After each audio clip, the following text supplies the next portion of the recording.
Bonjour et bienvenue sur la Minute Mad.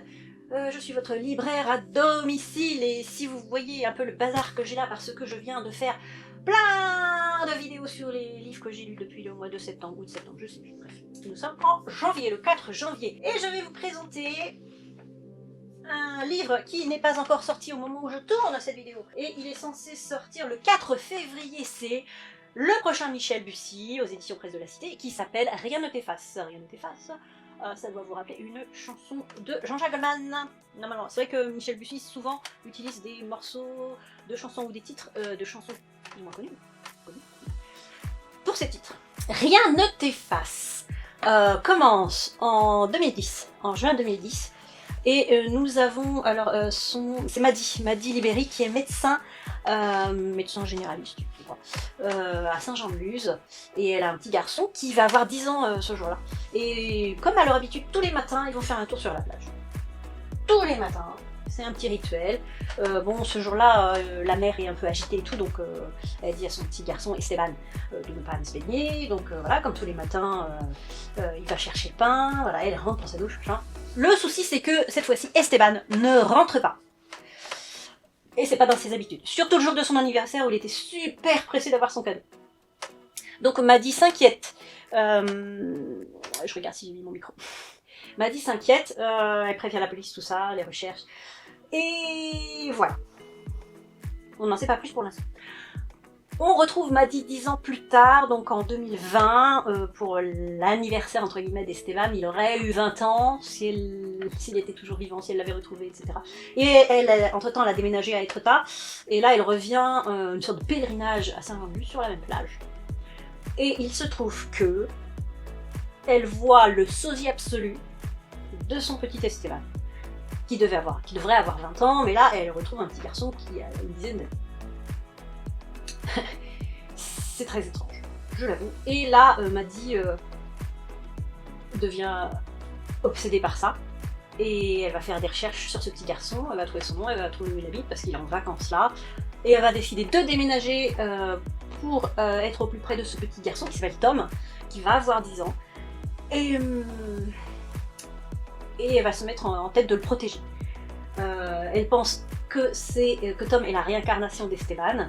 Et elle pense que le jour de ses 10 ans, il va se passer quelque chose comme il s'était passé avec Esteban et qu'il est en danger, donc elle veut le protéger. Voilà, donc elle, comme elle est médecin généraliste et que ce petit homme habite en Auvergne dans un petit village où il n'y a pas de médecin depuis des années, elle trouve facilement un emploi, on va dire, là-bas. Et puis comme c'est le seul médecin à des dizaines de kilomètres à la ronde, forcément, elle a contact avec un peu tout le monde, dont Tom et sa maman. Voilà, en gros c'est ça le pitch. Et vous allez me dire bah quoi. Oui d'accord, c'est bien, il y a un sosie, je sais pas quoi, une réincarnation. Mais en fait il y a un meurtre, un policier qui meurt. Il y a des gens qui trouvent l'attitude de Madi un petit peu louche parce qu'elle reluque le gamin tout le temps à longueur de journée, pendant ses pauses, voilà, pendant la récréation, donc il y a des gens qui trouvent ça un petit peu louche quand même. Et elle effectivement, elle a des attitudes un peu obsessionnelle quoi. Donc est-ce que c'est elle qui est folle ou est-ce qu'il y a vraiment un truc ou quoi, bref. Voilà, ça c'est une chose. Il y a effectivement un souci quelque part. On sent qu'il y a quelque chose qui va pas. Ça c'est pour le côté un peu suspense tout ça. Et chez Michel Bussy il aime bien faire ça. Moi j'avais lu Nymphéa Noire entre autres et il y avait déjà ça. Michel Bussy aime beaucoup vous retourner la tête. C'est ce qu'il fait là 2 fois même. Il nous retourne la tête. C'est-à-dire qu'à un moment, j'arrive là, je suis retournée en arrière pour relire, voir si j'avais tout bien lu, parce que il m'a eu. À Michel Bussy, il m'a eu. Il a une façon de vous embobiner, de vous faire croire des choses que vous n'avez pas lues et que vous croyez avoir lues. Voilà, c'est tout ce que je peux vous dire. Et là, il nous embobine un peu 2 fois quand même. Il y a un double twist, je dirais, c'est double effet qui se coule. Voilà, donc j'ai beaucoup aimé ce petit livre-là, ce livre-là, ce roman-là. Et en plus, ce qui était marrant, c'est que j'avais déjà été en vacances dans le petit village, là où ils sont en Auvergne, donc je visualisais super bien l'endroit. Ça, c'était rigolo, c'est rigolo. Ouais, les lacs et tout ça, les montagnes, ouais, j'avais déjà été et Voilà, je l'avais bien en tête, je fais bien le truc. Voilà, donc oui, je vous le recommande parce que si vous aimez bien qu'on vous retourne la tête, allez-y, voilà, qu'on joue avec votre instinct de lecteur, voilà, Michel Bussy y arrive très très bien.